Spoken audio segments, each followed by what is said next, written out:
Hello students, myself Sujit Singh, lecturer physics, Government Senior Secondary School Piplavana, district Hoshiarpur. Today we will discuss the topic reflection of light, spherical mirrors and images formed by spherical mirrors. This topic is related to unit number 6, ray optics and optical instruments. So first of all, we will discuss about definition of reflection of light, the process of sending back the light rays which fall on an object into same medium is called reflection of light. बेटा diagram ਤੁਸੀਂ देख रहे हो कि ਉਹ ਰੇ of light ਜਿਹੜੀ ਆ ਪਲੇਨ ਮਿਰਰ 'ਤੇ ਸਟਰਾਈਕ ਕਰ ਰਹੀ ਹੈ ਅਤੇ ਪਲੇਨ ਮਿਰਰ ਤੋਂ ਰਿਫਲੈਕਟ ਹੋ ਕੇ ਉਸੇ ਮੀਡੀਅਮ ਵਿੱਚ ਵਾਪਸ ਚਲੀ ਜਾਂਦੀ ਹੈ। ਇਸ ਪ੍ਰੋਸੈਸ ਨੂੰ ਆਪਾਂ ਕਹਿੰਦੇ ਹਾਂ ਰਿਫਲੈਕਸ਼ਨ ਆਫ ਲਾਈਟ। ਇਹਦੇ ਵਿੱਚ ਤੁਸੀਂ ਇੱਕ ਲਾਈਨ ਦੇਖ ਰਹੇ ਹੋ ਜਿਹੜੀ ਪਲੇਨ ਮਿਰਰ ਦੇ ਪਰਪੈਂਡੀਕੂਲਰ ਹੈ। ਇਸ ਲਾਈਨ ਨੂੰ ਆਪਾਂ ਕਹਿੰਦੇ normal. Angle between incident ray and normal is called angle of incidence, and angle between normal and reflected ray is called angle of reflection.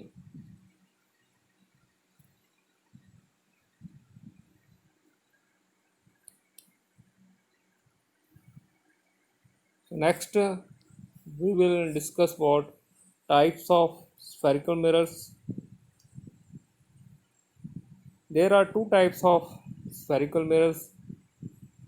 First one is concave mirror and second one is convex mirror. तो diagram से बेटा देख रहे हो कि वो mirror ਜਿਹਦਾ inner side reflecting surface ਹੈ ਅਤੇ ਆਊਟਰ ਸਾਈਡ ਪੋਲਿਸ਼ਡ ਹੈ ਉਹਨੂੰ ਆਪਾਂ ਕਹਿੰਦੇ ਹਾਂ ਕਨਕੇਵ ਮਿਰਰ। ਅਤੇ ਉਹ ਮਿਰਰ ਜਿਹਦਾ ਇਨਰ ਸਾਈਡ ਪੋਲਿਸ਼ਡ ਹੈ ਅਤੇ ਆਊਟਰ ਸਾਈਡ ਰਿਫਲੈਕਟਿੰਗ ਹੈ ਉਹਨੂੰ ਆਪਾਂ ਕਹਿੰਦੇ ਹਾਂ convex mirror.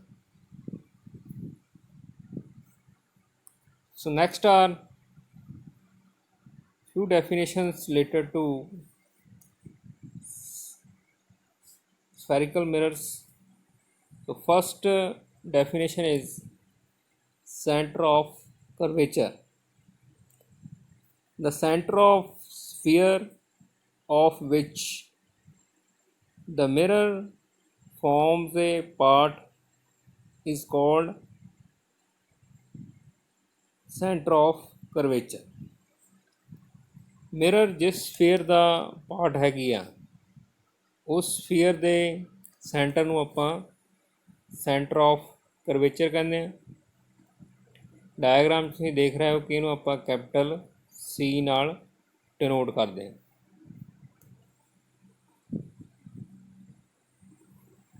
So second definition is radius of curvature. The radius of sphere of which the mirror forms a part is called radius of curvature. Mirror ਜਿਸ sphere ਦਾ part ਹੈਗੀ ਆ ਉਸ sphere ਦੇ ਰੇਡੀਅਸ ਨੂੰ ਆਪਾਂ ਰੇਡੀਅਸ ਆਫ ਕਰਵੇਚਰ ਕਹਿੰਦੇ ਆ, ਜਾਂ ਆਪਾਂ ਇਹ ਕਹਿ ਸਕਦੇ ਹਾਂ ਕਿ ਪੋਲ ਅਤੇ ਸੈਂਟਰ ਆਫ ਕਰਵੇਚਰ ਦੇ ਵਿਚਕਾਰ ਜਿਹੜੀ ਡਿਸਟੈਂਸ ਹੈ ਉਹਨੂੰ ਰੇਡੀਅਸ ਆਫ ਕਰਵੇਚਰ ਕਹਿੰਦੇ ਆ। ਡਾਇਗਰਾਮ 'ਚ ਤੁਸੀਂ ਦੇਖ ਰਹੇ ਹੋ ਕਿ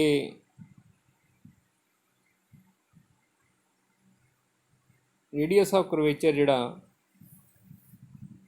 ਉਹ ਪੋਲ ਅਤੇ ਸੈਂਟਰ ਆਫ ਕਰਵੇਚਰ ਸੀ ਜਿਹੜਾ ਉਹਦੇ ਵਿਚਕਾਰ ਡਿਸਟੈਂਸ ਹੈਗੀ ਆ, ਇਹਨੂੰ ਆਪਾਂ ਕੈਪੀਟਲ ਆਰ ਨਾਲ ਡਿਨੋਟ ਕਰਦੇ ਹਾਂ। So third definition is pole.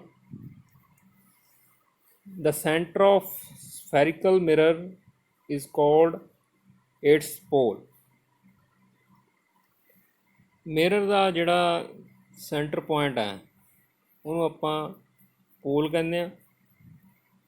ਇਹਨੂੰ ਆਪਾਂ ਕੈਪੀਟਲ P ਨਾਲ ਡਿਨੋਟ ਕਰਦੇ ਹਾਂ। Fourth definition is principal axis. The line joining the pole and center of curvature is called principal axis. ਉਹ ਲਾਈਨ ਜਿਹੜੀ ਸੈਂਟਰ ਆਫ ਕਰਵੇਚਰ ਅਤੇ ਪੋਲ ਦੇ ਵਿੱਚੋਂ ਹੋ ਕੇ ਲੰਘਦੀ ਹੈ ਉਹਨੂੰ ਆਪਾਂ ਪ੍ਰਿੰਸੀਪਲ ਐਕਸਿਸ ਕਹਿੰਦੇ ਹਾਂ। ਔਰ ਡਾਇਆਗਰਾਮ 'ਚ ਇਹ ਕਨਵੈਕਸ ਮਿਰਰ ਦੇ ਕੇਸ ਵਿੱਚ ਪ੍ਰਿੰਸੀਪਲ ਐਕਸਿਸ ਜਿਹੜੀ ਆ ਇਹ ਹੌਰੀਜ਼ੈਂਟਲ ਲਾਈਨ ਹੈਗੀ ਆ, ਇਹ ਦਿਖਾਈ ਗਈ ਹੈ। Fifth definition is aperture. The diameter of mirror is called aperture of the mirror. Spherical mirror ਦਾ ਜਿਹੜਾ ਡਾਇਮੀਟਰ ਹੈ ਉਹਨੂੰ ਆਪਾਂ ਅਪਰਚਰ ਕਹਿੰਦੇ ਹਾਂ। ਔਰ ਡਾਇਆਗਰਾਮ 'ਚ ਅਪਰਚਰ ਜਿਹੜਾ ਉਹਨੂੰ ਆਪਾਂ M ਡੈਸ਼ ਰਾਹੀਂ ਸ਼ੋ ਕੀਤਾ।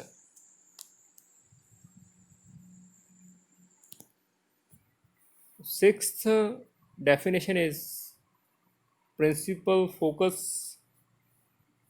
When incident rays to the spherical mirror are parallel to the principal axis, the reflected rays either actually intersect or appear to intersect at a point on principal axis. The point of intersection is known as principal focus. It is represented by letter capital F. तो diagram 'ਚ ਬੇਟਾ ਤੁਸੀਂ ਦੇਖ ਰਹੇ ਹੋ ਕਿ ਕਨਕੇਵ mirror ਦੇ case ਵਿੱਚ ਉਹ ਰੇਜ਼ ਆਫ ਲਾਈਟ ਜਿਹੜੀਆਂ ਪ੍ਰਿੰਸੀਪਲ ਐਕਸਿਸ ਦੇ ਪੈਰਲਲ ਆ ਰਹੀਆਂ ਮਿਰਰ ਤੋਂ ਰਿਫਲੈਕਟ ਹੋ ਕੇ ਇੱਕ ਪੁਆਇੰਟ 'ਤੇ ਮੀਟ ਕਰਦੀਆਂ। ਉਸ ਪੁਆਇੰਟ ਨੂੰ ਆਪਾਂ ਕਹਿੰਦੇ ਹਾਂ ਪ੍ਰਿੰਸੀਪਲ ਫੋਕਸ। ਇਸੇ ਤਰ੍ਹਾਂ ਕਨਵੈਕਸ ਮਿਰਰ ਦੇ ਕੇਸ ਵਿੱਚ ਤੁਸੀਂ ਦੇਖ ਰਹੇ ਹੋ ਕਿ ਉਹ ਰੇ ਆਫ ਲਾਈਟ ਜਿਹੜੀਆਂ ਇਨਫਿਨਿਟੀ ਤੋਂ ਆ ਰਹੀਆਂ ਸੀਗੀਆਂ ਉਹ ਰਿਫਲੈਕਟ ਹੋ ਕੇ ਅਲੱਗ-ਅਲੱਗ ਡਾਇਰੈਕਸ਼ਨ ਚਲ ਗਈਆਂ ਔਰ ਇਹਨਾਂ ਨੂੰ ਆਪਾਂ ਬੈਕਵਰਡ ਪ੍ਰੋਡਿਊਸ ਕਰਾ ਕੇ ਇੱਕ ਪੁਆਇੰਟ 'ਤੇ ਮੀਟ ਕਰਾਇਆ ਤਾਂ ਉਸ ਪੁਆਇੰਟ 'ਤੇ ਇਸ ਮਿਰਰ ਦਾ ਪ੍ਰਿੰਸੀਪਲ ਫੋਕਸ F ਜਿਹੜਾ ਉਹ ਦਿਖਾਈ ਦੇ ਰਿਹਾ।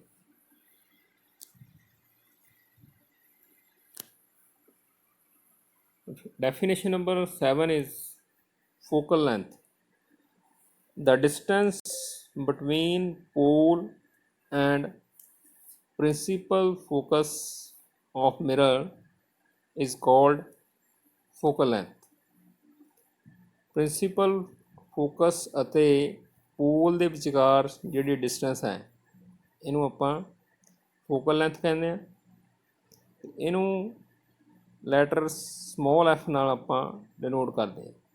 ਔਰ ਡਾਇਆਗਰਾਮ 'ਚ ਤੁਸੀਂ ਦੇਖ ਰਹੇ ਹੋ ਕਿ ਫੋਕਲ ਲੈਂਥ f ਜਿਹੜੀ ਆ ਇਹ ਫੋਕਸ f ਅਤੇ p ਦੇ ਵਿਚਕਾਰ ਡਿਸਟੈਂਸ ਜਿਹੜੀ ਆ ਇਹ ਸ਼ੋ ਕਰਦੀ ਹੈ। ਔਰ ਕਨਕੇਵ ਮਿਰਰ ਦੇ ਕੇਸ ਵਿੱਚ ਫੋਕਲ ਲੈਂਥ ਜਿਹੜੀ ਆ ਉਹ ਨੈਗੇਟਿਵ ਹੁੰਦੀ ਹੈ, ਜਦ ਕਿ ਕਨਵੈਕਸ ਮਿਰਰ ਦੇ ਕੇਸ ਵਿੱਚ ਫੋਕਲ ਲੈਂਥ ਪੋਜ਼ੀਟਿਵ ਹੁੰਦੀ ਹੈ। ਹੁਣ ਕਨਕੇਵ ਮਿਰਰ ਦੇ ਕੇਸ ਵਿੱਚ ਫੋਕਲ ਲੈਂਥ ਕਿਉਂ ਨੈਗੇਟਿਵ ਹੈ? ਕਿਉਂਕਿ ਜਿਹੜੀ ਫੋਕਲ ਲੈਂਥ ਤੇ ਡਿਸਟੈਂਸ ਆਪਾਂ ਮੇਜਰ ਕੀਤੀ ਉਹ ਆਈ ਸਾਡੇ ਕੋਲ PF, ਜਦ ਕਿ ਇੰਸੀਡੈਂਟ ਰੇ ਜਿਹੜੀ ਆ ਉਹਦੀ ਡਾਇਰੈਕਸ਼ਨ ਜਿਹੜੀ ਆ ਮੇਜਰਮੈਂਟ ਆਫ ਫੋਕਲ ਲੈਂਥ ਤੋਂ ਆਪੋਜ਼ਿਟ ਹੈ। इसलिए ये जिहड़ी फोकल लेंथ है ये नैगेटिव आएगी, क्योंकि वो डिस्टेंस ਜਿਹੜੀਆਂ ਆਪਾਂ along the direction of incident rays measure ਕਰਦੇ ਹਾਂ ਉਹ ਆਪਾਂ ਪੋਜ਼ਿਟਿਵ ਲੈਂਦੇ ਹਾਂ।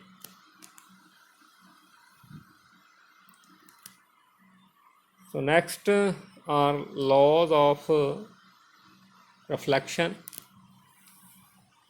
The first law is the incident ray, the reflected ray and the normal to the surface of the mirror all lie in the same plane. So diagram ਤੁਸੀਂ ਦੇਖ ਰਹੇ ਹੋ ਕਿ incident ray, normal ਤੇ reflected ray ਇਹ ਤਿੰਨੇ ਇੱਕੋ ਹੀ plane 'ਚ lie ਕਰ ਰਹੇ ਆ। So second law is the angle of reflection is equal to the angle of incidence.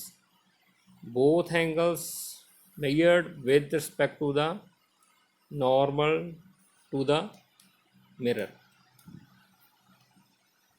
Angle of incidents ਜਿਹੜਾ ਨੋਰਮਲ ਅਤੇ ਇੰਸੀਡੈਂਟ ਰੇ ਦੇ ਵਿਚਕਾਰ ਹੈ, ਇਸੇ ਤਰ੍ਹਾਂ ਐਂਗਲ ਆਫ ਰਿਫਲੈਕਸ਼ਨ ਜਿਹੜਾ ਬਣਿਆ ਹੈ ਉਹ ਨੋਰਮਲ ਅਤੇ ਰਿਫਲੈਕਟਡ ਰੇ ਦੇ ਵਿਚਕਾਰ ਹੈ। ਐਂਗਲ ਆਫ ਇੰਸੀਡੈਂਸ ਨੂੰ ਆਪਾਂ ਆਈ ਨਾਲ ਡਿਨੋਟ ਕੀਤਾ ਅਤੇ ਐਂਗਲ ਆਫ ਰਿਫਲੈਕਸ਼ਨ ਨੂੰ ਆਪਾਂ ਆਰ ਨਾਲ ਡਿਨੋਟ ਕੀਤਾ। ਇਹ ਦੋਵੇਂ ਐਂਗਲ ਇੱਕ ਦੂਜੇ ਦੇ ਇਕੁਅਲ ਹੈ, ਇਸ ਲਈ I is equal to small r आ गया।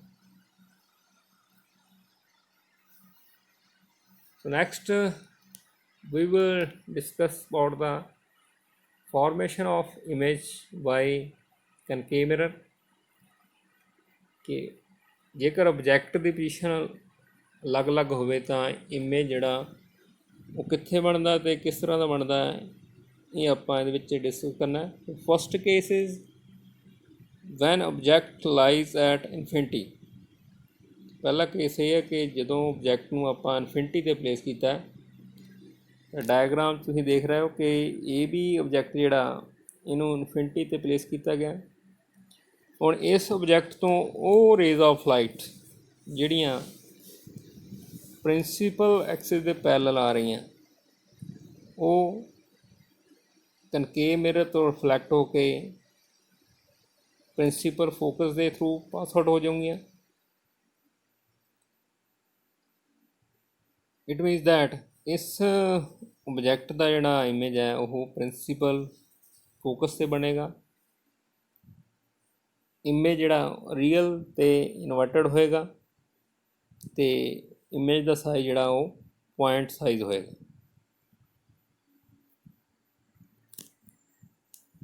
Second case is when object lies beyond center of curvature।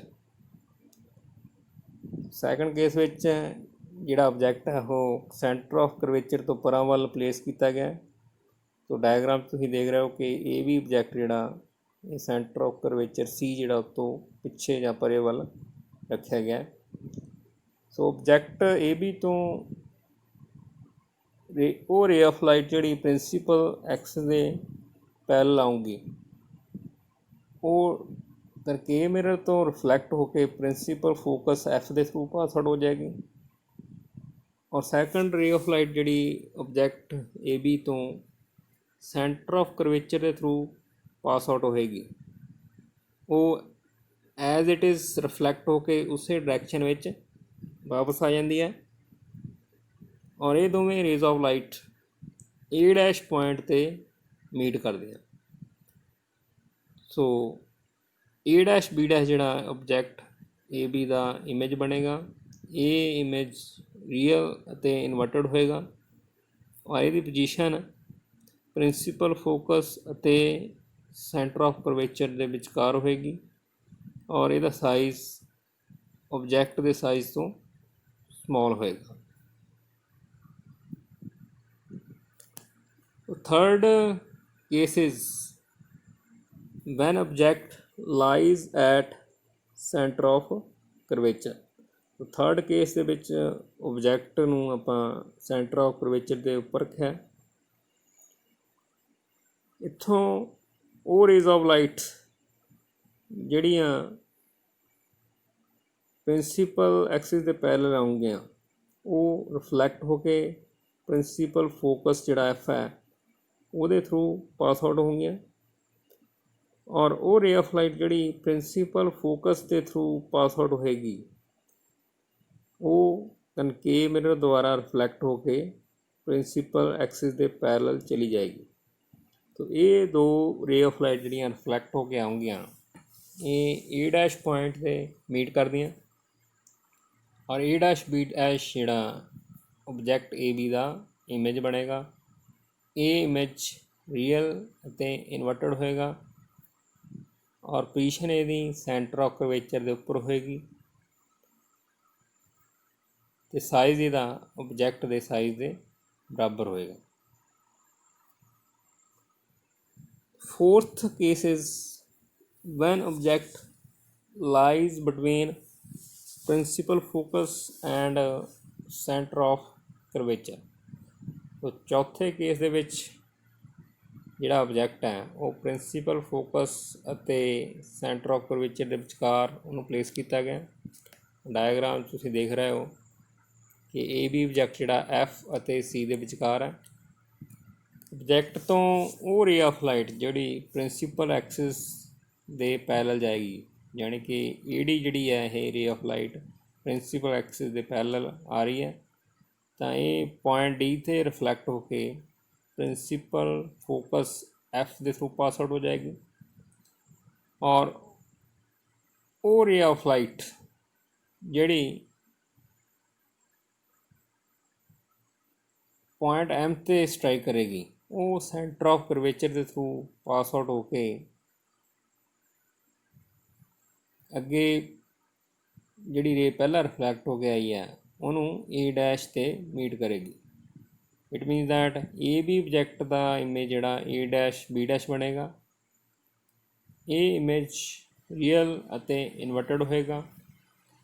ਇਹਦੀ ਪੋਜੀਸ਼ਨ ਹੈ ਬਿਆੰਡ ਸੈਂਟਰ ਆਫ ਕਰਵੇਚਰ ਹੋਏਗੀ, ਔਰ ਇਹਦਾ ਸਾਈਜ਼ ਜਿਹੜਾ ਉਹ ਆਬਜੈਕਟ ਦੇ ਸਾਈਜ਼ ਤੋਂ ਲਾਰਜ ਹੋਏਗਾ।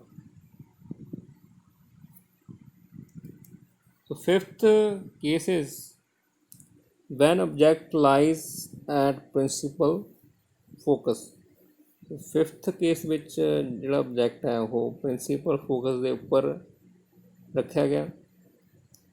ਇਸ ਆਬਜੈਕਟ ਤੋਂ ਜਿਹੜੀ ਰੇ ਆਫ ਲਾਈਟ ਪ੍ਰਿੰਸੀਪਲ ਐਕਸਿਸ ਦੇ ਪੈਰਲਲ ਆ ਰਹੀ ਹੈ, ਜਾਣੀ ਕਿ ਏ ਡੀ ਜਿਹੜੀ ਆ ਉਹ ਪ੍ਰਿੰਸੀਪਲ ਐਕਸਿਸ ਦੇ ਪੈਰਲਲ ਹੈ, ਉਹ ਡੀ ਪੁਆਇੰਟ ਤੋਂ ਰਿਫਲੈਕਟ ਹੋ ਕੇ ਪ੍ਰਿੰਸੀਪਲ ਫੋਕਸ ਦੇ ਥਰੂ ਪਾਸ ਆਊਟ ਹੋ ਜਾਏਗੀ, ਔਰ ਉਹ ਰੇ ਆਫ ਲਾਈਟ ਜਿਹੜੀ ਈ ਪੁਆਇੰਟ 'ਤੇ ਸਟਰਾਈਕ ਕਰੇਗੀ ਉਹ ਐਜ਼ ਇਟ ਇਜ਼ ਰਿਫਲੈਕਟ ਹੋ ਕੇ ਉਸੇ ਡਾਇਰੈਕਸ਼ਨ ਵਿੱਚ ਵਾਪਸ ਆਏਗੀ ਅਤੇ ਸੈਂਟਰ ਆਫ ਕਰਵੇਚਰ ਦੇ ਥਰੂ ਪਾਸ ਆਊਟ ਹੋ ਜਾਏਗੀ। ਹੁਣ ਇਹ ਦੋ ਰੇ ਆਫ ਲਾਈਟ ਜਿਹੜੀਆਂ ਰਿਫਲੈਕਟ ਹੋ ਕੇ ਆਉਂਗੀਆਂ ਇਹ ਅੱਗੇ ਜਾ ਕੇ ਇਨਫਿਨਿਟੀ 'ਤੇ ਮੀਟ ਕਰੂੰਗੀਆਂ, ਇਸ ਲਈ ਇਮੇਜ ਜਿਹੜਾ ਉਹ ਇਨਫਿਨਿਟੀ 'ਤੇ ਬਣੇਗਾ, ਔਰ ਇਮੇਜ ਰੀਅਲ ਅਤੇ ਇਨਵਰਟਡ ਹੋਏਗਾ, ਔਰ ਇਹਦਾ ਸਾਈਜ਼ ਜਿਹੜਾ ਓਬਜੈਕਟ ਦੇ ਸਾਈਜ਼ ਤੋਂ ਲਾਰਜ ਹੋਏਗਾ। So case number 6 is when object lies between principal focus and pole। So diagram 'ਚ ਤੁਸੀਂ ਦੇਖ ਰਹੇ ਹੋ ਕਿ ਆਬਜੈਕਟ ਜਿਹੜਾ ਏ ਬੀ ਹੈ ਇਹਨੂੰ ਪੋਲ ਅਤੇ ਪ੍ਰਿੰਸੀਪਲ ਫੋਕਸ ਐਫ ਦੇ ਵਿਚਕਾਰ ਰੱਖਿਆ ਗਿਆ। ਉਹ ਰੇ ਆਫ ਲਾਈਟ ਜਿਹੜੀ ਪੋਲ ਦੇ ਨਾਲ ਸਟਰਾਈਕ ਕਰੇਗੀ ਉਹ ਜਿੰਨੇ ਐਂਗਲ 'ਤੇ ਸਟਰਾਈਕ ਕਰੇਗੀ ਉਨੇ ਐਂਗਲ 'ਤੇ ਰਿਫਲੈਕਟ ਹੋ ਜਾਏਗੀ, ਯਾਨੀ ਕਿ ਆਈ ਐਂਗਲ ਜਿਹੜਾ ਉਹ ਆਰ ਦੇ ਇਕੁਅਲ ਹੋਏਗਾ, ਔਰ ਉਹ ਰੇ ਆਫ ਲਾਈਟ ਜਿਹੜੀ ਐਮ ਪੁਆਇੰਟ 'ਤੇ ਸਟਰਾਈਕ ਕਰੇਗੀ ਉਹ ਰਿਫਲੈਕਟ ਹੋ ਕੇ ਐਜ਼ ਇਟ ਇਜ਼ ਉਸੇ ਡਾਇਰੈਕਸ਼ਨ ਵਿੱਚ ਜਾਏਗੀ ਅਤੇ ਸੈਂਟਰ ਆਫ ਕਰਵੇਚਰ ਦੇ ਥਰੂ ਪਾਸ ਆਊਟ ਹੋ ਜਾਏਗੀ। ਹੁਣ ਇਹ ਦੋ ਰੇ ਆਫ ਲਾਈਟ ਜਿਹੜੀਆਂ ਇਹ ਅੱਗੇ ਜਾ ਕੇ ਮੀਟ ਨਹੀਂ ਕਰੂੰਗੀਆਂ, ਕਿਉਂਕਿ ਜਿੱਦਾਂ ਜਿੱਦਾਂ ਇਹ ਅੱਗੇ ਵਧੂਗੀਆਂ ਇਹਨਾਂ ਵਿਚਕਾਰ ਡਿਸਟੈਂਸ ਵਧੇਗਾ, ਇਸ ਲਈ ਇਹਨਾਂ ਨੂੰ ਬੈਕਵਰਡ ਪ੍ਰੋਡਿਊਸ ਕਰਕੇ ਜਦੋਂ ਕੀਤਾ ਜਾਂਦਾ ਤਾਂ ਇਹ ਏ ਡੈਸ਼ ਪੁਆਇੰਟ 'ਤੇ ਮੀਟ ਕਰਦੀਆਂ, ਅਤੇ ਏ ਡੈਸ਼ ਬੀ ਡੈਸ਼ ਜਿਹੜਾ object A B the image बनेगा।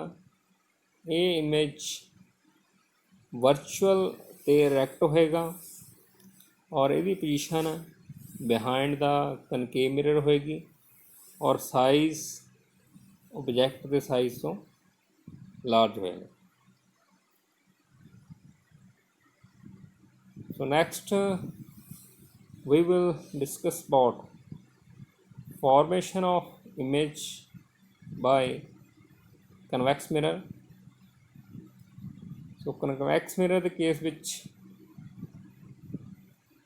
ਜੇਕਰ ਆਬਜੈਕਟ ਨੂੰ ਆਪਾਂ ਅਲੱਗ-ਅਲੱਗ ਪੋਜੀਸ਼ਨ ਤੇ ਰੱਖਦੇ ਹਾਂ ਤਾਂ ਉਹਦਾ ਇਮੇਜ ਕਿਸ ਤਰ੍ਹਾਂ ਬਣੇਗਾ ਔਰ ਕਿੱਥੇ ਬਣੇਗਾ ਇਹ ਆਪਾਂ ਡਿਸਕਸ ਕਰਾਂਗੇ। ਇਹਦੇ ਲਈ ਦੋ ਕੇਸਿਸ ਹੈਗੇ ਆ। First case is when object placed at infinity।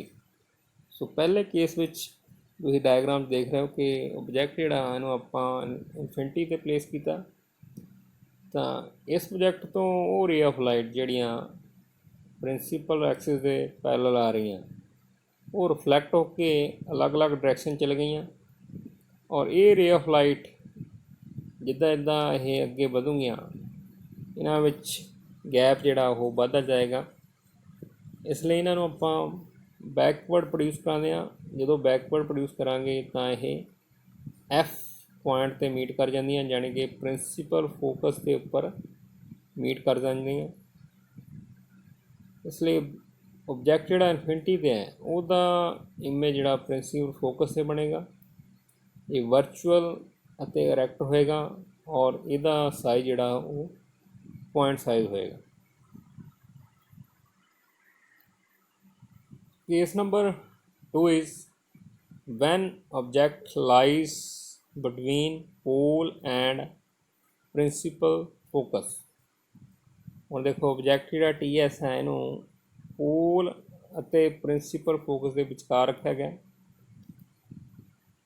ਉਹ ਰੇ ਆਫ ਲਾਈਟ ਜਿਹੜੀ ਪ੍ਰਿੰਸੀਪਲ ਐਕਸਿਸ ਦੇ ਪੈਰਲਲ ਆਏਗੀ, ਕਿ ਨੰਬਰ 1 ਜਿਹੜੀ ਤੁਸੀਂ ਦੇਖ ਰਹੇ ਹੋ ਰੇ ਪ੍ਰਿੰਸੀਪਲ ਐਕਸਿਸ ਦੇ ਪੈਰਲਲ ਹੈ। ਥੋੜ੍ਹਾ ਜਿਹਾ ਇਹਨੂੰ ਪੈਰਲਲ ਚੰਗੀ ਤਰ੍ਹਾਂ ਸ਼ੋ ਨਹੀਂ ਕੀਤਾ ਗਿਆ। ਉਹ ਰਿਫਲੈਕਟ ਹੋ ਕੇ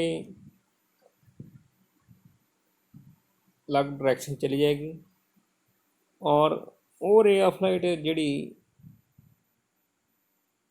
ਨੰਬਰ 3 ਤੁਸੀਂ ਦੇਖ ਰਹੇ ਹੋ ਉਹ ਜਿਸ ਪੁਆਇੰਟ 'ਤੇ ਸਟ੍ਰਾਈਕ ਕਰੇਗੀ ਉਸੇ ਡਾਇਰੈਕਸ਼ਨ 'ਚ ਉਹ ਵਾਪਸ ਚਲੀ ਜਾਏਗੀ। ਇਹ ਦੋਨੇ ਰੇ ਆਫ ਲਾਈਟ ਜਿਹੜੀਆਂ ਰਿਫਲੈਕਟ ਹੋਈਆਂ ਇਹ ਇੱਦਾਂ ਅੱਗੇ ਵਧੂਗੀਆਂ, ਇਹਨਾਂ ਵਿੱਚ ਗੈਪ ਜਿਹੜਾ ਵੱਧਦਾ ਜਾਏਗਾ। ਇਸ ਲਈ ਇਹਨਾਂ ਨੂੰ ਆਪਾਂ ਬੈਕਵਰਡ ਪ੍ਰੋਡਿਊਸ ਕਰਦੇ ਹਾਂ। ਜਦੋਂ ਬੈਕਵਰਡ ਪ੍ਰੋਡਿਊਸ ਕਰਾਂਗੇ ਤਾਂ ਇਹ ਟੀ ਡੈਸ਼ ਪੁਆਇੰਟ 'ਤੇ ਮੀਟ ਕਰੂੰਗੀਆਂ। It means that object TS ਦਾ ਇਮੇਜ ਜਿਹੜਾ ਉਹ ਟੀ ਡੈਸ਼ ਐਸ ਡੈਸ਼ ਬਣੇਗਾ। ਇਹ ਇਮੇਜ ਵਰਚੁਅਲ ਅਤੇ ਇਰੈਕਟ ਹੋਏਗਾ। ਇਹਦੀ ਪੋਜੀਸ਼ਨ ਪੋਲ ਅਤੇ ਪ੍ਰਿੰਸੀਪਲ ਫੋਕਸ ਦੇ ਵਿਚਕਾਰ ਹੋਏਗੀ ਔਰ ਇਹਦਾ ਸਾਈਜ਼ ਆਬਜੈਕਟ ਦੇ ਸਾਈਜ਼ ਤੋਂ ਸਮੋਲ ਹੋਏਗਾ। So dear students, today we have discussed about definition of reflection of light, types of spherical mirrors, that is concave mirror and convex mirror, definitions related to spherical mirrors. First one is center of curvature, second is radius of curvature, third is pole, fourth is aperture, fifth is principal focus, and sixth is focal length of mirror. Also we have discussed laws of reflection, formation of images by concave mirror at different positions of object, formation of images by convex mirror at different positions of object, With this, our topic is completed. Thank you very much and have a nice day.